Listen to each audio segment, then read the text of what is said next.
Bonjour, donc moi je suis Julien Pallard. Merci tout le monde d'être là et tout le monde pour l'accueil.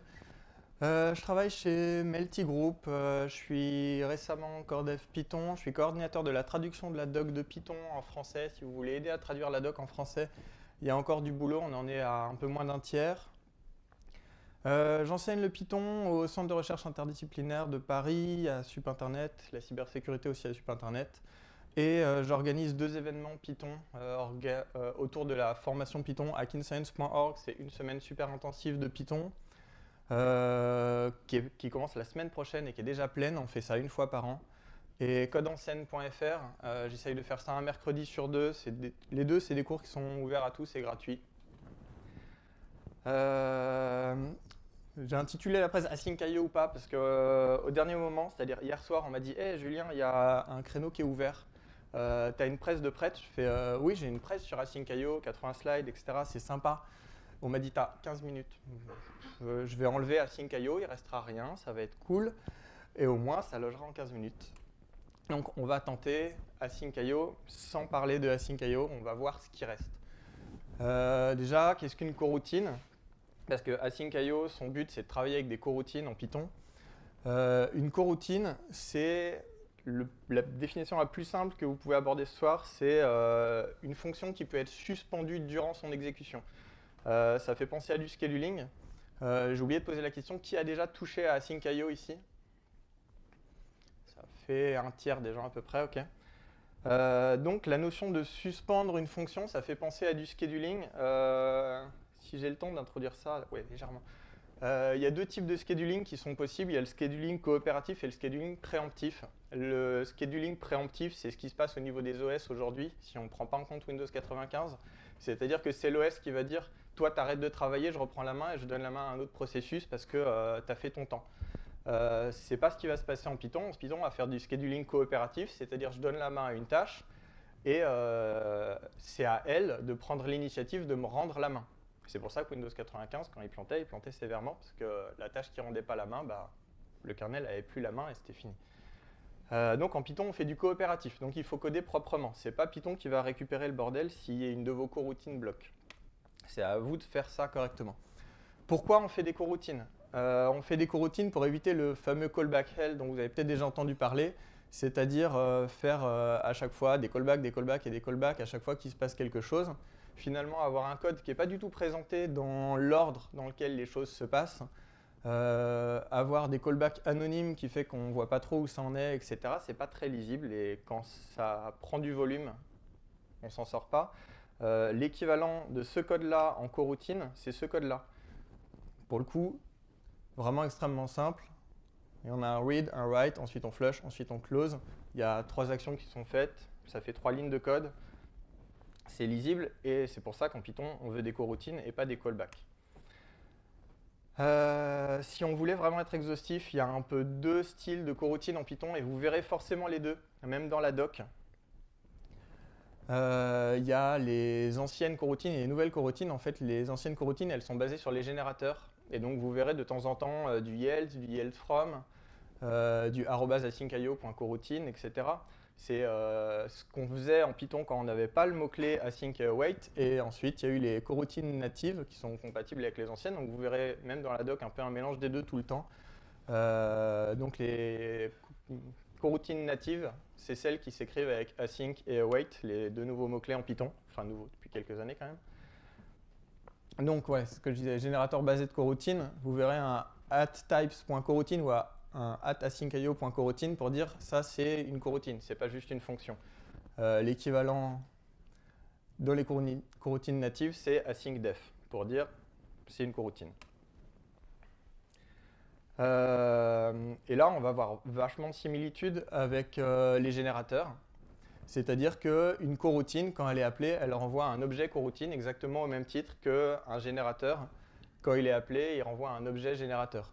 Ça fonctionne exactement pareil dans le sens aussi où le print toom, là, il n'est pas print. Comme un générateur, si on faisait un générateur avec un print dedans, tant qu'il n'est pas appelé, tant qu'il n'est pas itéré, il n'est pas du tout exécuté. Donc là, dans ce cas-là, on a un coroutine object, mais le code n'est pas exécuté.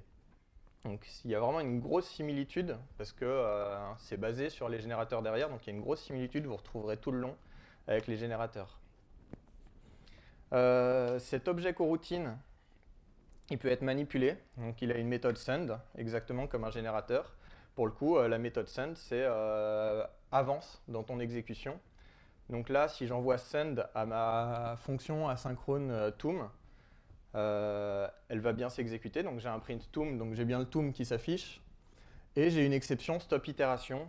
On sent encore l'héritage des générateurs, parce que ce n'est pas un coroutine terminated, c'est un stop itération. Donc on est vraiment en train d'itérer un générateur à ce moment-là. Pour ceux qui veulent vraiment rentrer dans le détail de ça, tout ça c'est défini dans la PEP 342, si vous voulez le noter et le lire plus tard.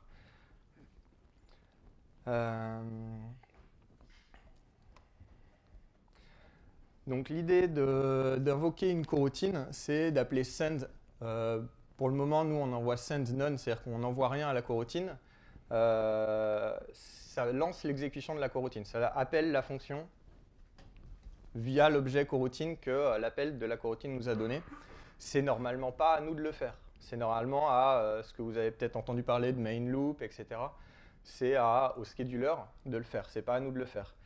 Vu qu'on a dit on n'utilise pas async.io, ce serait son rôle de le faire, bah là on appelle send none nous-mêmes, c'est-à-dire que c'est ce que async.io ferait.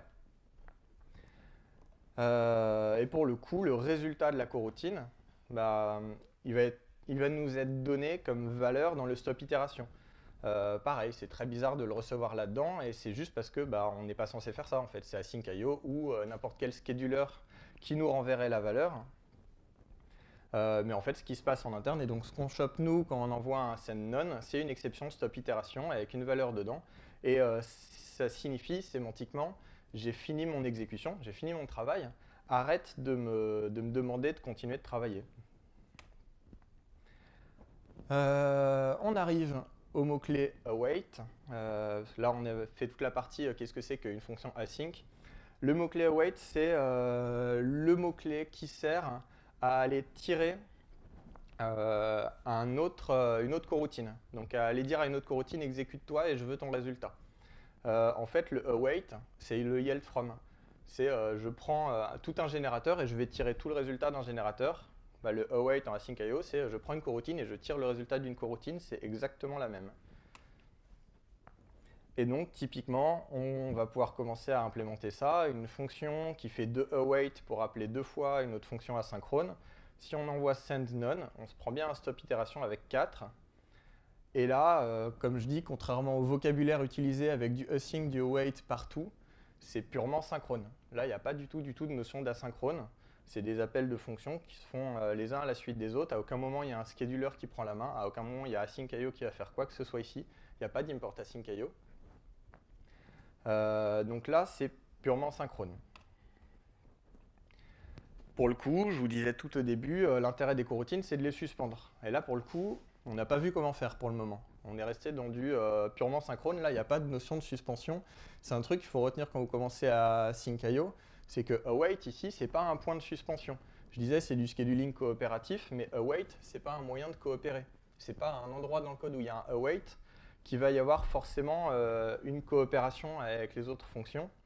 Le await, si la coroutine appelée s'exécute directement, ne va pas du tout rendre la main au scheduler. Donc c'est pas comme ça qu'on coopère. Souvent c'est le misunderstanding au début, on dit bah j'ai mis de await donc je coopère. Non. Pour le coup, le moyen de suspendre une coroutine, la coroutine elle-même n'a aucun moyen de le faire parce qu'en fait il faut utiliser le mot-clé yield. Comme je vous disais, await c'est l'équivalent de yield from. Bah, pour suspendre une coroutine, c'est l'équivalent de yield. Et donc pour le coup, il n'y a pas d'équivalent de yield, il faut utiliser yield. Et donc ça s'utilise dans ce qu'on appelle dans la doc un future-like object, qui est globalement un objet qui implémente une méthode d'underAwait pour être awaitable, c'est-à-dire que pour être utilisable derrière le mot-clé await. Donc un awaitable, finalement, c'est soit une coroutine, soit un objet qui implémente d'underAwait. Maintenant, on peut se dire, on a des coroutines, on veut les exécuter, c'est-à-dire qu'en fait, on veut un scheduler. On n'a toujours pas async.io, donc on va se faire son scheduler soi-même. Premier emblème de scheduler qu'on peut dire, si on envoie send none à notre coroutine et on accepte stop itération, on récupère la valeur dedans. Ça va fonctionner. Le print coromanager for en bas va bien récupérer 4 parce qu'il va bien appeler for en lui envoyant un send none. Il va bien récupérer le stop itération parce qu'il n'y a pas de point d'arrêt ni dans to ni dans for, il n'y a pas de coopération, c'est-à-dire il n'y a pas de yield. Donc ça va s'exécuter d'un coup et ça va fonctionner. Le problème, c'est que si une des coroutines s'est suspendue, ce qui est quand même son but dans la vie, se suspendre, notre manager ici ne va pas être capable de reprendre l'exécution de la coroutine. Là, il envoie un send none, c'est-à-dire il lui dit travail. Après, ce qui se passe, il s'en fout. Il s'attend que le travail soit fait jusqu'à la fin d'un coup. Ce qui est pour le coup clairement pas le cas dans la réalité. Donc typiquement, celle-là, là, on a créé un waitable, c'est-à-dire on a implémenté d'UnderAwait, on a mis yield dedans, le truc le plus minimaliste qu'on peut imaginer, qui a strictement aucun sens. Par contre, c'est le bon moyen de coopérer, c'est-à-dire que si on fait un await sur cet awaitable-là, on va bien rendre la main à la main loop. Et donc mon want terminate here va avoir besoin de 2 send pour s'exécuter.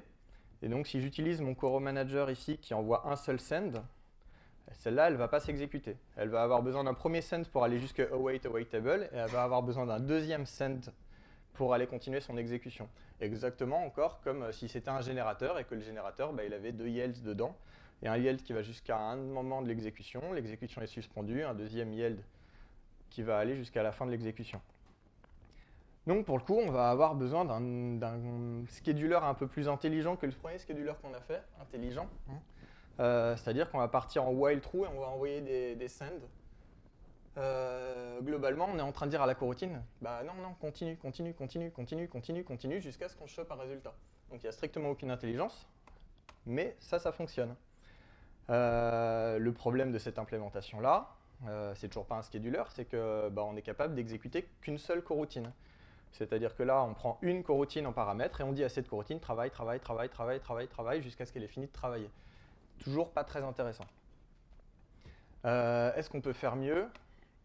Pour le coup, on va pouvoir faire mieux. On va pouvoir faire toujours un frénétique coromanager, c'est-à-dire qu'il va toujours partir en while true. Par contre, il va aller prendre, il va s'arrêter déjà quand il n'y aura plus de coroutines dans la liste des coroutines à faire, c'est-à-dire quand elles auront toutes envoyé leur stop itération. Et un peu bêtement, on va en prendre une au hasard à chaque fois. Donc là, on va bien envoyer send none à une coroutine au hasard dans la liste des coroutines. Donc elles vont toutes s'exécuter, toutes jusqu'au bout, dans un ordre aléatoire, elles vont toutes pouvoir se suspendre. Donc là, ça commence à marcher. Là, on a un scheduler qui marche. Ça loge encore dans une slide, c'est cool. Donc si on le teste, on va pouvoir se faire 2 coroutines, toom, pack, qui vont toutes les deux partir en while true. Donc clairement, dans du Python standard, un while true, on n'en sort pas. Donc là, on voit bien qu'il y a une notion de coopération entre toom et pack. Sinon, ils ne sortiraient pas de leur while true. Leur coopération, c'est leur await awaitable dans lequel il y a un yield. L'une print toom, l'autre print pack. Si on envoie ça à mon frénétique coromanager, on va avoir toom pack qui s'affiche. Donc, on a bien réussi à avoir 2 fonctions, toutes les deux, enfin 2 coroutines qui s'exécutent, qui coopèrent, et tout fonctionne. Et donc, on n'a toujours pas d'async.io, mais ça fonctionne. Donc, ne le faites pas. Mais maintenant, vous voyez comment async.io fait. C'est juste ça le but, mais ne le faites pas. Il me reste 1 minute avant les questions. L'intérêt d'async.io, pour le coup, derrière, au lieu de faire ça avec du random, c'est de faire ça intelligemment. Et surtout, c'est la partie I.O. C'est-à-dire que moi, à chaque fois, ici, dans mon awaitable, je fais juste un yield. Et ce que rajoute async.io, c'est un peu un protocole. C'est-à-dire, le awaitable qui est tout au bout, qui va faire le yield, il va dire à la boucle pourquoi il s'arrête. Il va dire, je m'arrête parce que j'attends, par exemple, de la donnée sur telle socket. Et la boucle, après, elle va dire « Ah, mais je comprends que cette coroutine, elle attend de la donnée sur telle socket. » Et donc, au lieu de lui dire « Non, travaille super bêtement », je vais attendre qu'il y ait de la donnée sur la socket. Et seulement s'il y a de la donnée sur la socket, je vais aller dire à la coroutine « Ça y est, tu peux continuer ton travail. » Donc, dans async.io, il y a une grosse partie d'intelligence sur comprendre pourquoi les coroutines s'arrêtent et les relancer seulement au bon moment. Alors que ici, La seule chose que je fais, c'est travail. On monte à 100% de CPU et ça n'a aucun intérêt à part comprendre comment ça fonctionne. Question?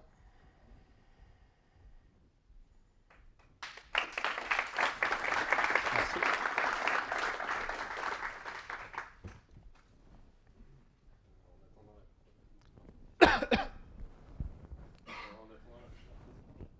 Mignon, je sais pas. Ah, super. Et j'attends la première question. Là-bas.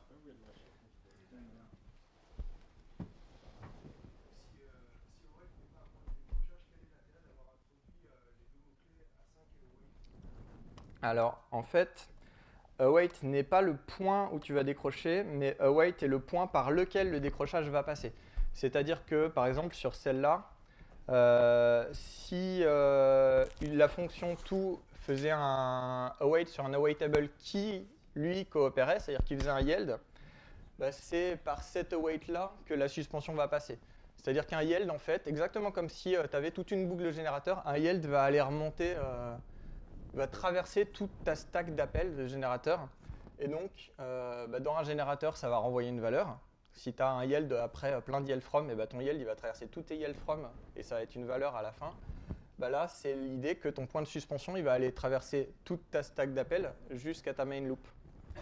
Donc ton await te sert à dire par là j'accepte qu'une suspension passe. Mais le await en lui-même n'est pas une suspension. C'est le yield derrière qui va être la suspension qui va traverser les await.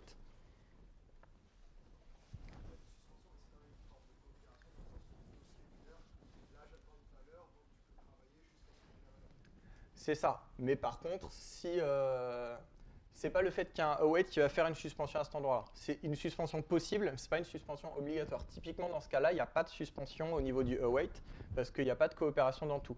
C'est pas parce que dans for il y a un await que for coopère.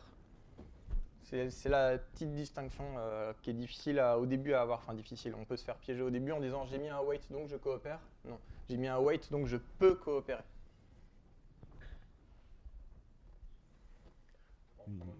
D'autres questions?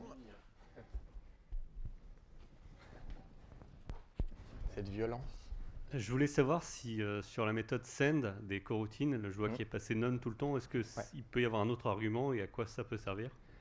Pour le coup, il peut y avoir un autre argument et justement, quand tu commences à établir un protocole pour discuter avec tes coroutines, à savoir pourquoi je me suspends et pourquoi je te restaure, pourquoi je te redonne du travail, là justement on peut donner quelque chose en paramètre pour établir un protocole un peu plus compliqué pour que la boucle puisse donner des informations et recevoir des informations des coroutines qui s'exécutent.